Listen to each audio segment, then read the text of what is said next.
Hello friends, welcome back to my channel Ariful Islam. তো আজি আমি জানিম যে আমি যেটা ডেবিট কার্ড বা ক্রেডিট কার্ড বিলাক ইউজ কৰো তাত আমাৰ কিছুমান বস্তু লিখা থাকে তাত ভিসা হয় কাৰ্ডখনৰ তলৰ ফালে চাব তাত লিখা থাকে ভিসা বা মাষ্টাৰ কাৰ্ড বা আমেৰিকান এক্সপ্ৰেছ তো একচুয়ালি ভিসা মাষ্টাৰ কাৰ্ড বা আমেৰিকান এক্সপ্ৰেছ এইবিলাক একচুয়ালি হয় কি বলক আমি এই ভিডিঅ'ত সম্পূৰ্ণ জ্ঞানটো লওঁ ওয়েল তো আমি কি ক'ব বিচাৰিছো যে আমি যেতিয়া ক্ৰেডিট কাৰ্ড ইউজ কৰোঁ তাত কাৰ্ডবিলাকৰ তলৰ ফালে মই আপোনালোকক দেখুৱাইছোঁ মোৰ ইয়াত তিনিখন ক্ৰেডিট কাৰ্ড আছে তো কাৰ্ডবিলাকৰ তলৰ ফালে কি থাকে যেনেকুৱা মোৰ এইটো HDFC বেংকৰ এখন ক্ৰেডিট কাৰ্ড হয় ইয়াতে লিখা থাকে তলৰ ফালে চাওক ইয়াতে মাষ্টাৰ কাৰ্ড লিখা আছে তেনেকৈ যদি মই চাওঁ যে মোৰ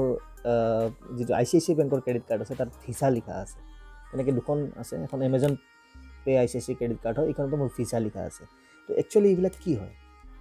এই ভিসা মাষ্টাৰ কাৰ্ডবিলাক কি হয় তো ইয়াতে মই কিছুমান প্ৰথমতে আপোনাক কিছুমান বেসিক নলেজ দিব বিচাৰিছোঁ বেসিক নলেজটো এনেকুৱা হ'ল যে এইটো প্ৰথমতে আছিলে যে প্ৰথমতে যেতিয়া আমাৰ ডেবিট কাৰ্ডৰ জন্ম হৈছিলে বা তাৰপিছত ক্ৰেডিট কাৰ্ডখন আহিলে কাৰ্ড যেতিয়া ATM কাৰ্ডৰ জন্ম হৈছিলে তেতিয়া যিটো বেংকৰ কাৰ্ড হয় সেই বেংকৰ আমি ATMত গৈহে তাৰ পৰা আমি টকাখিনি উলিয়াব পাৰিছিলোঁ যদি ষ্টেট বেংকৰ ক্ৰেডিট কাৰ্ড হয় বা ষ্টেট বেংকৰ ডেবিট কাৰ্ড হয় তেতিয়াহ'লে আমি ATMত গৈ পেলাই ষ্টেট বেংকৰ ATMত গৈ পেলাই আমি ওলাব পাৰিছিলোঁ আদাৰ বেংকবিলাকত আমি গৈ পেলাই ATMত গৈ পেলাই আমি ওলাব নোৱাৰিছিলোঁ কিন্তু আজিকালি চাওক আজিকালি কি হয় যদি মোৰ SBIৰ কাৰ্ড ATM কাৰ্ড থাকে মই HDFC বেংক বা ICICI বেংক বা পাঞ্জাব নেশ্যনেল বেংকৰ ATMত গৈ মই টকা উইথড্ৰ কৰিব পাৰোঁ এতিয়া কথাটো হ'ল যে মই মোৰ একাউণ্টত টকা আছে SBI আৰু পাঞ্জাব নেশ্যনেল বেংকৰ যেতিয়া ATMত যাম পাঞ্জাব নেশ্যনেল বেংকে কেনেকৈ গম পাব যে মোৰ একাউণ্টত কিমান টকা আছে কাৰণ বেংকেটো নিজৰ ডাটাবিলাক কাৰো লগত শ্বেয়াৰ নকৰে এইটোৰ কাৰণে কিছুমান থাৰ্ড পাৰ্টি কোম্পানীৰ জন্ম হৈছিলে থাৰ্ড পাৰ্টি কোম্পানী এনেকুৱা ভিসা হোক মাষ্টাৰ কাৰ্ড হোক আমেৰিকান এক্সপ্ৰেছ হোক এইবিলাক হৈছে থাৰ্ড পাৰ্টি কোম্পানী এই থাৰ্ড পাৰ্টি কোম্পানীয়ে কি কৰিছে সিহঁতে এটা মিডিয়েটৰৰ কাম কৰি আছে মিডিয়েটৰ ইন দ্য চেন্স মোৰ ষ্টেট বেংকৰ ATM কাৰ্ডখনেৰে যদি মই HDFC বেংকৰ ATMত যাওঁ যেতিয়া মই কাৰ্ডখন তাত চুইপ কৰাৰ লগে লগে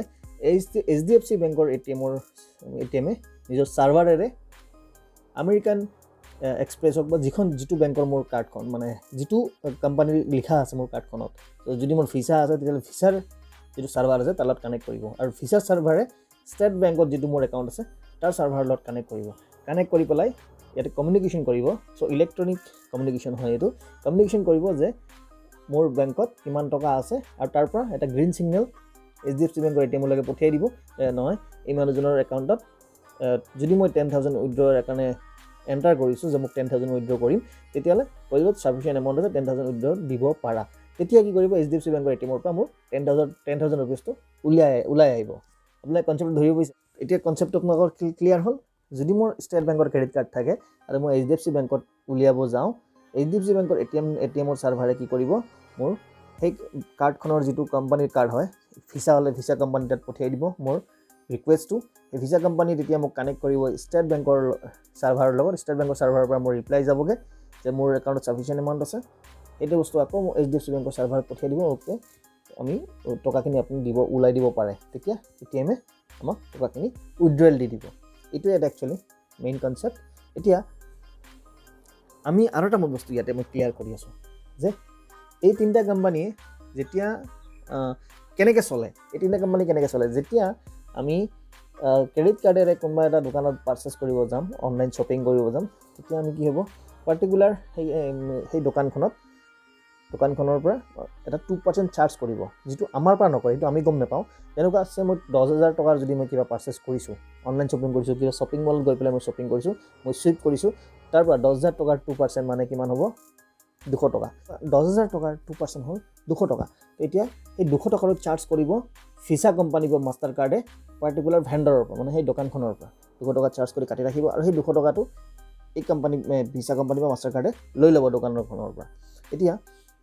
তাৰ পৰা আমাক কি কৰিব এটা এমাউণ্ট ৰিৱাৰ্ডছ পইণ্ট হিচাপে আমাক ঘূৰাই দিয়ে আপোনালোকৰ দুটা বস্তু ক্লিয়াৰ হৈ গ'ল ন যে এই কোম্পানীবিলাক কি হয় ভিসা মাষ্টাৰ কাৰ্ড কি হয় আমেৰিকান এক্সপ্ৰেছ কি হয় আৰু আমাক ৰিৱাৰ্ডছ পইণ্টটো আমি কেনেকৈ পাওঁ এই যেতিয়া 200 টকা কাটি ৰাখিলে তাৰ পৰা আমাক এটা পাৰ্ট আমাক এজ এ ৰিৱাৰ্ডছ পইণ্ট কোম্পানীয়ে ঘূৰাই দিয়ে যেনে এট্ৰেক্টিভ কৰিব বিচাৰে কাষ্টমাৰক এট্ৰেক্টিভ কৰিব বিচাৰিলে আৰু বেছি যদি ৰিৱাৰ্ডছ দিয়ে তেতিয়াহে আমি আকৰ্ষণ হ'ম সেই পাৰ্টিকুলাৰ কোম্পানীটোৰ কাৰ্ড ল'বলৈ তাৰ পৰা তাহাঁতৰ চেলটো বা তেওঁলোকে ৰেভিনিউ জেনেৰেট কৰে ঠিক আছে তো আপোনালোকে আজি বস্তুটো ক্লিয়াৰ হ'ল তো এনেকুৱা নলেজেবল ভিডিঅ' যদি আপোনালোকে আকৌ ভৱিষ্যত পাব বিচাৰে মোৰ চেনেলটো ছাবস্ক্ৰাইব আৰু লাইক বাটনটো ক্লিক কৰি দিব আৰু সকলোৰে মাজত নলেজটো শ্বেয়াৰ কৰিব আৰু নলেজ শ্বেয়াৰ কৰাটো খুবেই দৰকাৰ আমাৰ য়ং জেনেৰেশ্যন স্পেচিয়েলি য়ং জেনেৰেশ্যনখিনি